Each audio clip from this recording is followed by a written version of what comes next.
আমি মাল? কাকে তোমরা মাল বলছো? হ্যাঁ, ছি, লজ্জা করে না? তোমাদের ঘরে মা বোন নেই? কি ভেবেছোটা কি? হ্যাঁ দীপক জেঠু, আমি আবার কি করলাম?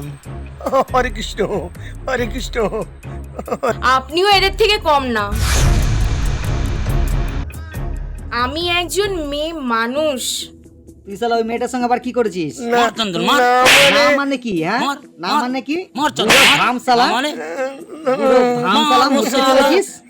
তোকে শালা রাত্রেবেলা দেবো, রাত্রেবেলা খবর আছে বুঝলি? না, না, না, না মানে কি, এই হ্যাঁ? এই থামো থামো, চুপ। তোমরা না বলছিলে স্বাধীনতার কথা? হ্যাঁ, যাবে, স্যালুট করবে, এতেই ব্যাস। জানো, বোঝো স্বাধীনতা? তোমাদেরকে কি আর